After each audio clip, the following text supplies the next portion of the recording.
thanks to Hisense for sponsoring a portion of this video. On today's episode of You Asked, when are streaming boxes and sticks better than smart TVs? What's the best way to use the eARC port on your TV?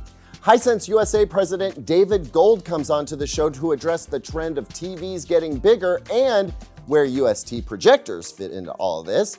And should a CRT TV and retro gaming fan try to calibrate their own TV?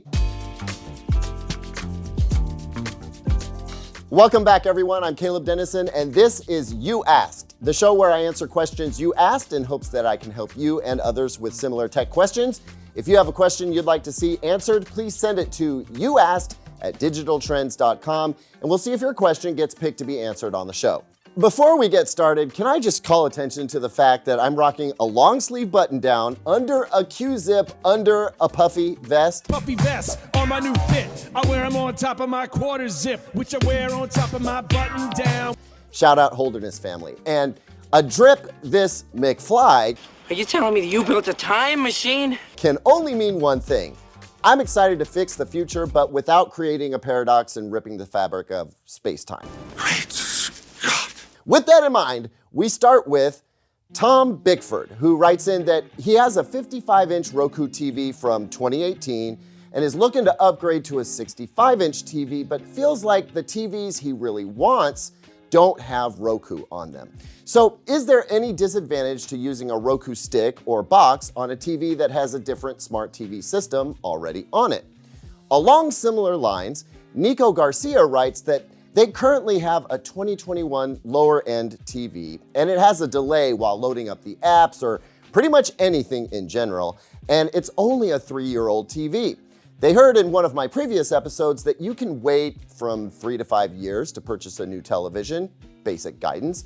With their television having this delay while loading up the apps, they wonder if it's time to purchase a new TV or hold out a little bit longer. So I think both of these situations are great examples of why it can be smarter to buy a streaming box or stick instead of relying on the smart TV system built into the TV. In one case, the TV you want might not have the smart TV OS that you would prefer, and in the other case, you might have a TV that suits your needs from a picture quality perspective, but because it has an old or aging processor running the smart TV system, it's kind of aging out prematurely, getting sluggish. I think this is a good opportunity to say that I think most folks should try to avoid letting the smart TV platform built into a TV influence their buying decisions too much. While it's a nice bonus when the TV you want has the smart TV platform you like, you can always circumvent what's built into your TV with something else. I recently helped a friend set up their TV so that it automatically tunes into the HDMI port where they have a streaming box plugged in.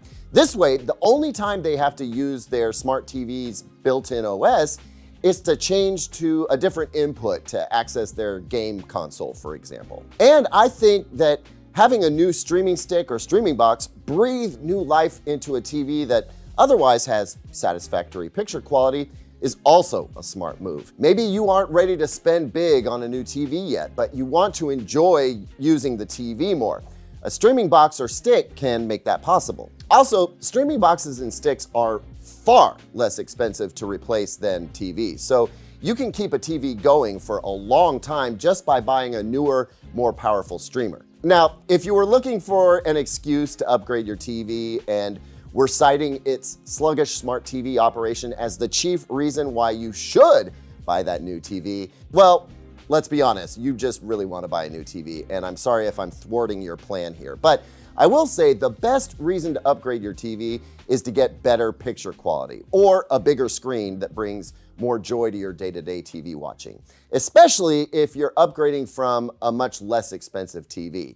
Chances are you can spend the same money or less than you spent before and get way, way better picture quality. Cody Babu Valentine, and I apologize if I just butchered your name, writes in that they have always wondered if they have their system connected the right way.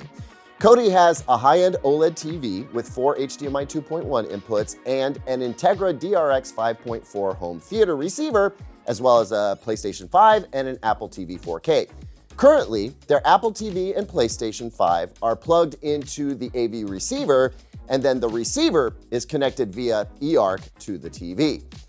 He wonders if this is the correct way, or should they have the PlayStation 5 and Apple TV 4K plugged into the TV and use that same eARC down to the receiver? Thanks for your question, Cody. So there are two things to consider here, and well, in a way, an advantage and a potential disadvantage to going either way. When you connect your source devices like your console or Blu-ray player directly to your receiver, you're eliminating the possibility that your TV could get in the way of maximum enjoyment because it doesn't support a certain audio format. Samsung TVs, for example, don't support DTS out through their eARC ports. DTS happens to be the default audio format for non-4K Blu-ray discs. So by running your device straight to your receiver, the fact that the Samsung doesn't support DTS becomes a non-issue. Of course, most Blu-ray discs also come with a Dolby option, so it wouldn't be the end of the world if you did want to run your sources to your TV first and then the audio signal down to your receiver. I'll also add that it can often be easier to eliminate lip sync issues if you run to your receiver or soundbar first, because those devices usually have a delay setting that delays the audio to match up better with the video signal that's often just behind the audio signal in this kind of setup. But speaking of delay, there is one advantage that comes with running your devices to your TV first, specifically with game consoles. By running your game console to your TV first, you reduce the potential for any lag or latency between when you press a button and when the corresponding action happens on screen. And this can be a do or die factor for more competitive gaming, where milliseconds can make the difference between owning your opponents or just getting owned. Pierre-Philippe Zaharia writes in that they currently have a 77-inch OLED in their pitch black media room and they want to go bigger. They don't feel like going from 77 to 83 inches is really a meaningful size upgrade. And their biggest concern with the very large TVs, for example, the Hisense UX 110-inch, is setting up and disposal for when they want to upgrade again. They like the appeal of ultra short throw projectors because they seem easy to set up, they make for huge displays, and they seem easier to upgrade. They just feel like maybe there's not enough info on USTs out there, and they're also not sure if they're here to stay. Well, Pierre, I'm glad you asked because I know a lot of folks are wondering if really large screen TVs, 98 inches and larger, are making UST projectors irrelevant. Still, others wonder when you might want to go with a large TV versus a UST projector setup or vice versa. Well, to help answer that question, I'm going to bring in David Gold, president of Hisense USA, because Hisense makes both super popular large screen TVs in a range of prices, as well as very popular UST projectors. I figure if Hisense is making both, they see a market for both. So let's see what David Gold has to say about the trend toward ultra-large TVs and where UST projector setups fit in. David, thanks so much for joining us for You Asked. Really appreciate you being here. So over the course of the last few months, I've reviewed a lot of really big screen TVs, the Hisense 110UX among them. And consistently in the comments section and through emails, viewers are telling me that they're nothing short of amazed at how the screen sizes are just getting bigger and bigger. The quality is also going up, and we're seeing price ranges for these ultra large screens running the gamut from relatively affordable all the way up to the aspirational. And so I guess my question for you is, where do you see this going? And then part two of that question would be, does laser TV have a say in this? Sure. Well, first of all, Caleb, thank you so much for having me. I would say as a consumer, we're living in a golden age right now of affordable yet premium TVs, especially in the extra large size, right? We're seeing, 85 inch just not long ago was considered an extra large TV and, well over $2,000. Today, you can get an 85 inch, a really good 85 inch, below $800. And that's just incredible. and now you're seeing 100-inch TVs, right? And they're dipping below the $2,000 ranges. And today, you wouldn't go to your buddy's house to watch a game if he had anything less than a 100-inch TV. So it's really a golden age. Talking about our 110 UX, a phenomenal TV, right? We're talking about unprecedented brightness, the contrast, the color, the amount of technology that Hisense has put into this flagship product is impressive. And I think it's starting to show sort of the power of Hisense and how we've grown and where we've come in a very short time.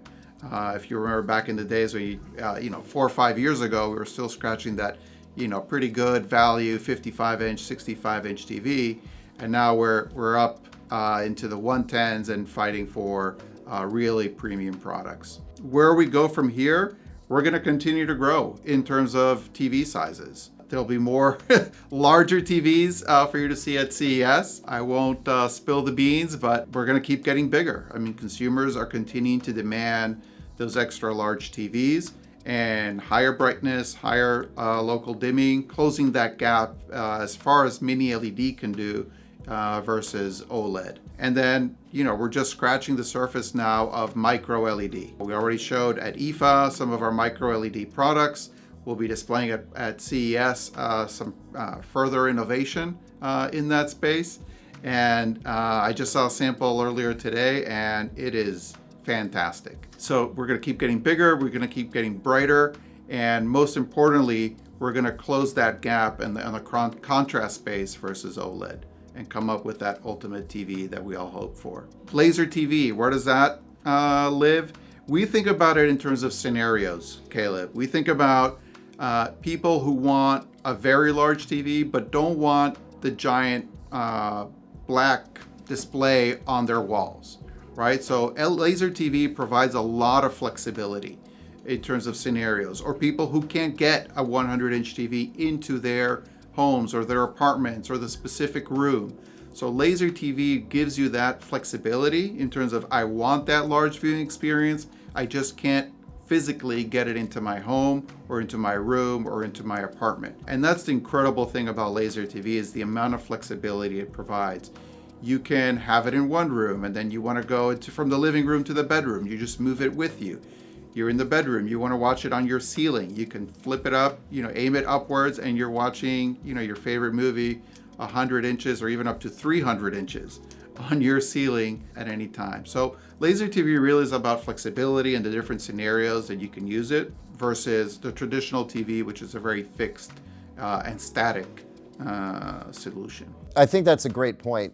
I think it's easy for a lot of folks to forget that there are limits to the size of the TV that you can, even if you can fit it through the door, which, by the way, I think is like maybe the limit for the size of TV is when you get, to 8 feet high and it literally won't fit vertically through a door. Maybe that's the limit for anybody wondering. But yeah, you're absolutely right. When you're not able to get, 100+ inch TV into a certain space, I mean, you can tote a UST projector, a laser TV from Hisense right through the door under one arm practically. And that's a bit of a solution also in many living rooms, really high-end living rooms. My wife is not a fan of having a giant TV in the living room. And so when I put a tiny, short throw projector or a near throw projector kind of hidden and it just projected up on the wall, she loved it. She said, this is perfect. We can sit down for movie night as a family, but I don't have to deal with having that giant screen up on a wall. So it's a lot about scenarios and flexibilities and how people want to consume, content, where they want to, how they want to, based on their how they like their setting. That's fantastic. Well, David, thanks again for joining us for YouAsked. You're the first to do so, and we definitely hope to have you back. I definitely look forward to seeing you at CES this year for our annual meetup, and we'll be chatting there about everything that Hisense is showing for 2025 right there from the show floor. So I'll look forward to seeing you then. And if we don't chat again before that time, I hope you the happiest of holidays, and we'll see you soon. Thank you, Caleb. Thank you to you and all your viewers. I thought that was great, and I want to know from you, would you like to see more TV brands on the show answering your questions? If so, give this video a like and drop a comment letting us know. The more feedback we get, the more likely we'll be able to pull in guests like this. Okay, next up, Luca writes in about a topic we covered on last week's episode, specifically about the warm, inviting vibe that folks get from CRT TVs.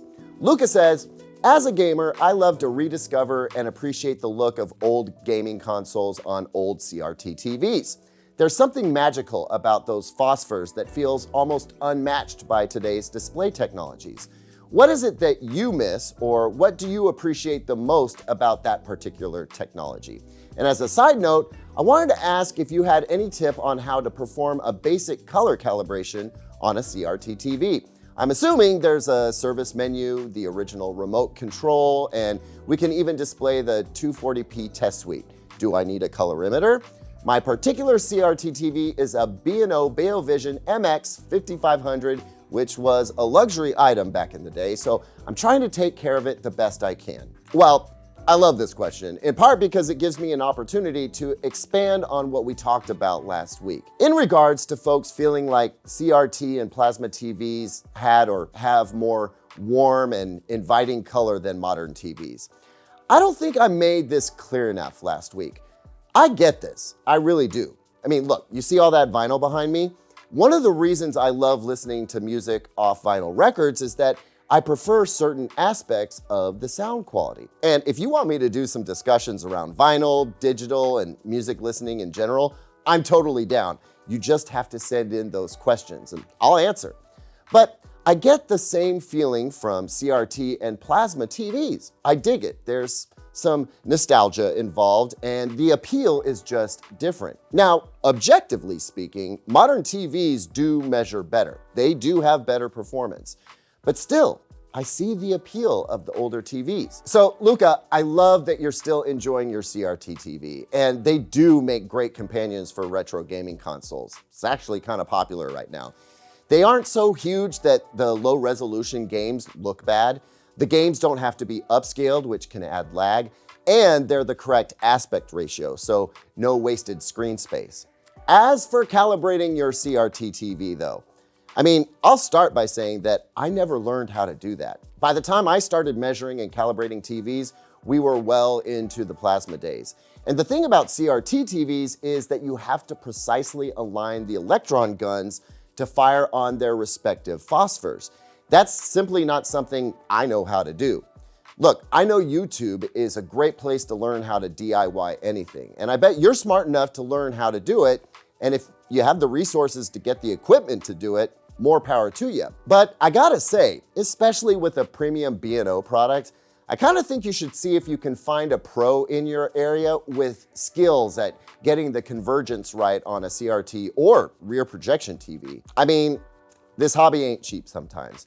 I just know that I, as someone who works on modern TVs a lot, I know my limits, and I'd call a pro with experience calibrating those displays because I am sure it is a very specific skill that gets honed with years of experience.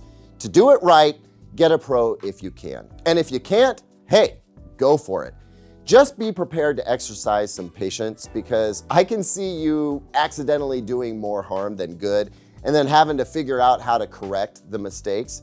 But isn't that how a lot of things are when we first start learning about them? Anyway, good luck and let us know what you decide to do. Thanks so much for watching, everyone. How'd you like this week's episode? And how'd you like the fit? Let me know down in the comments. I'll be there when this video goes live to chat with you. Give this video a thumbs up if you liked it, subscribe to see more, and hey, will you share this video with someone who might like it because it is so important for the channel these days. Thanks so much for the support, you guys. This is my favorite video series to make because I just love chatting with you. I'll see you on the next one, and until then, here's 2 other videos I think you might like.